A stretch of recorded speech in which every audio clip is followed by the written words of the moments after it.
Wow, wow, wow, wow, wow. Hello, my friends. What a band. No Sweat from the album No Sweat there, and Shake.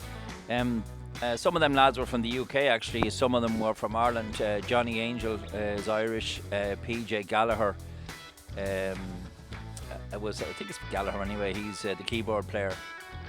He went off to America. And the original drummer is a guy called Des Garrett, a guy who no one's ever heard of. He's actually living in Basingstoke in the UK, which I'm just coming into now. This is actually Wales, Hollyhead. I just got off the boat there.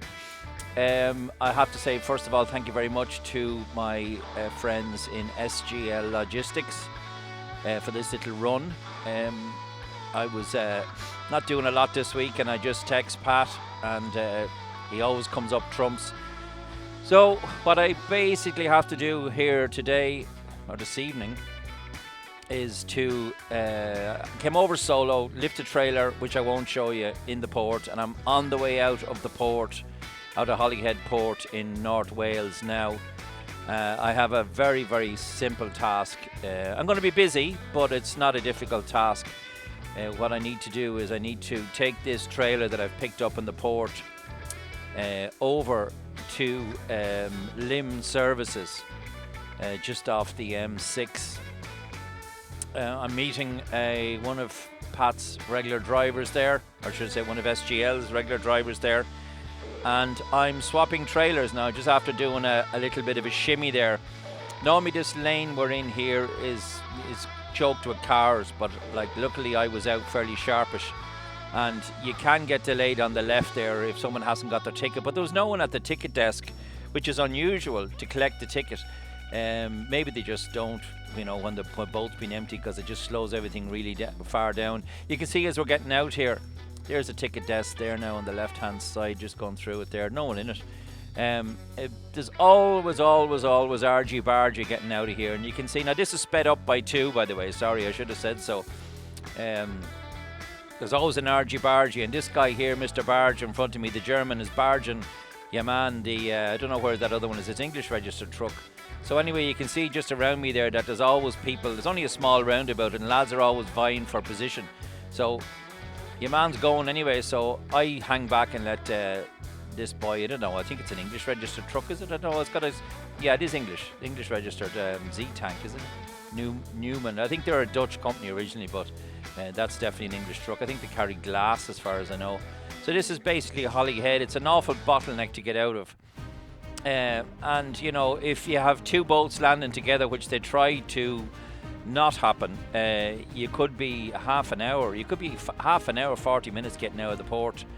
But thankfully now, we used to have to go straight on there and drive on a national road through villages for about 20 miles, but it's all motorway now, so I'm out anyway here, and away I go.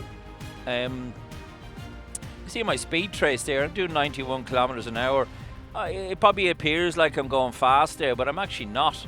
It's just that everyone else seems to be going slow, so I'm just tipping along here along North Wales. Now thankfully the weighbridge wasn't open. Not that I would have a problem.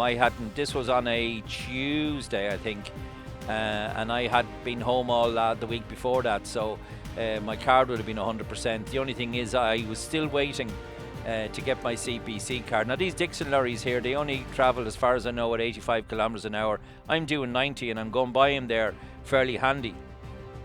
Them lads, I think Dixons have a couple of lorries that are based in Hollyhead there with UK drivers in them. They have a UK depot, as far as I know. I think it's in Coventry, could be wrong.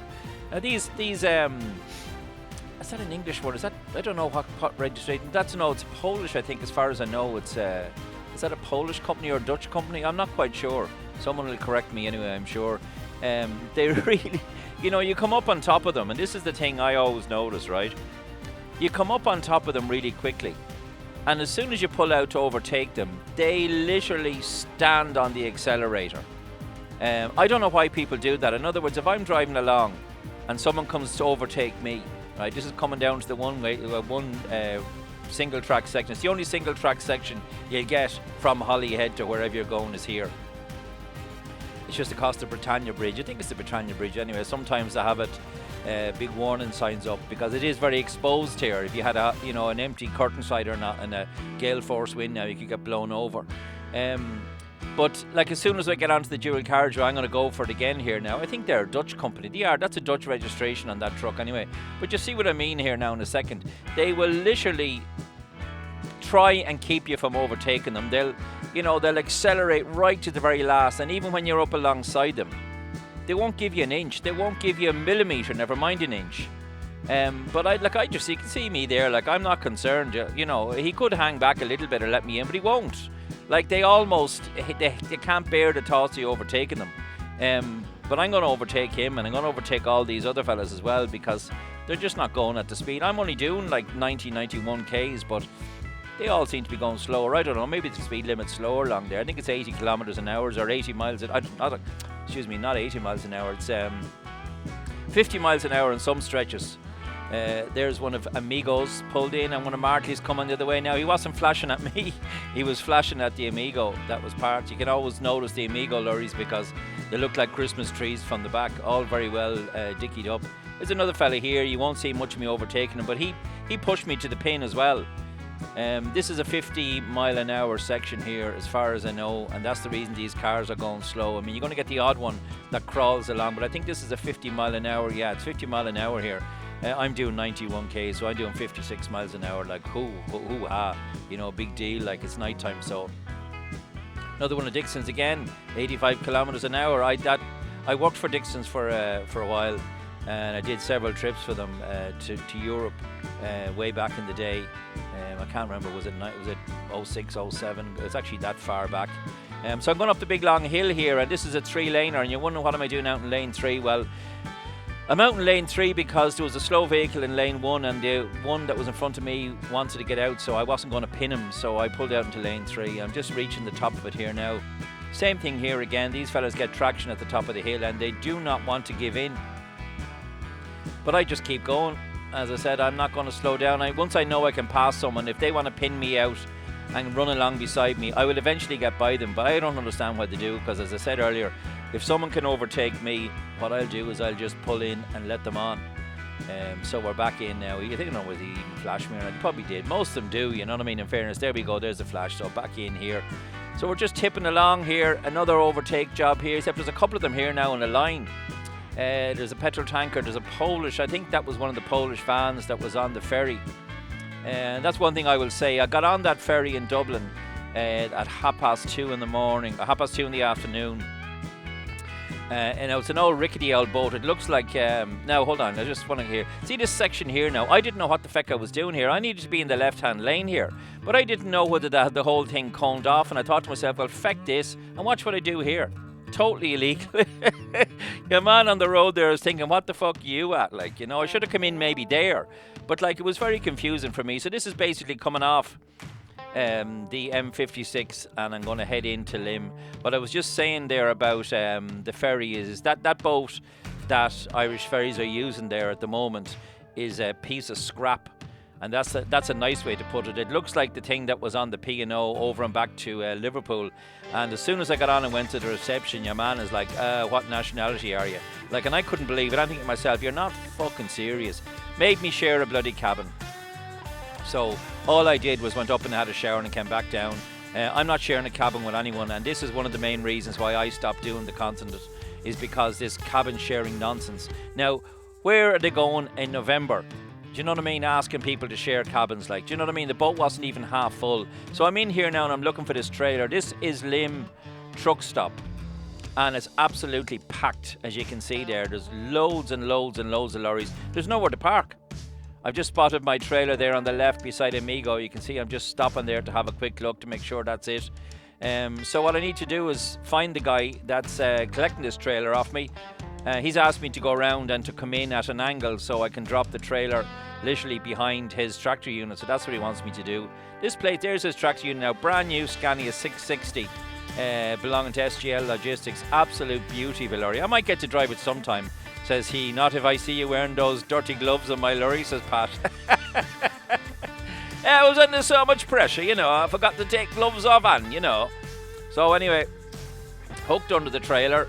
This is all I had to do literally was just I forgot to take off the brake. I did. And out I go. There's Amigo you see beside me there. I hope it didn't disturb you, whoever you were sleeping there. So like there's literally nowhere to park in here. So I'm straight back out onto the M56. And I'm going to head back in the direction of Hollyhead. Now, one of the big problems going over and back to Hollyhead at night time is, and anywhere in the UK, anyone will tell you, is the flipping road closures. They have sometimes these motorways closed, and the diversion that you have to go could take you 45, 50 minutes out of your way. Some of them are really, really bad. So luckily I had none. A little bit of roadworks coming up here where I had to stop, and it's a kind of a contraflow. You'll see it now as we're coming up here. There's a bit of a contraflow. But other than that, I didn't have any hold-ups at all the way back. And thankfully, when I got back to Hollyhead, this is the contraflow here now. I was delayed there maybe 5 or 6 minutes. It wasn't anything major, you know. And we're just crossing over, as I said, to the other side.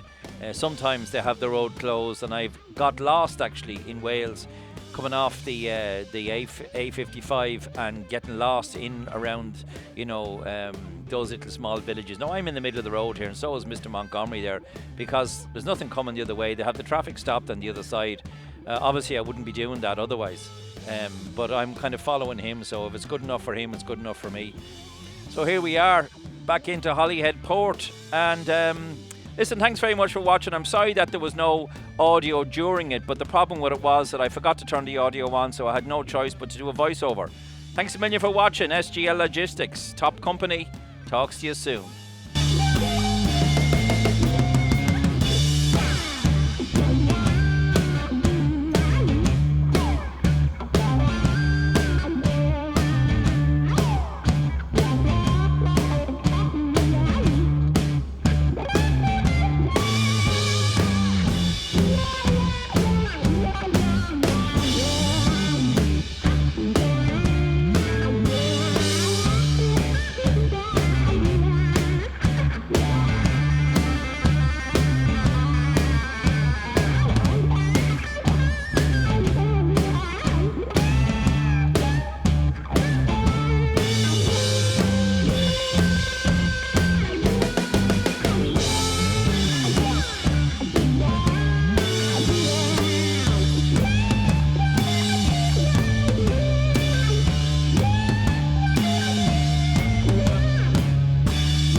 We shall fight in France.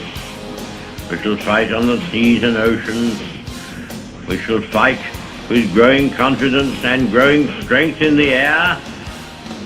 We shall defend our island, whatever the cost may be. We shall fight on the beaches. We shall fight on the landing grounds. We shall fight in the fields and in the streets. We shall fight in the hills. We shall never surrender.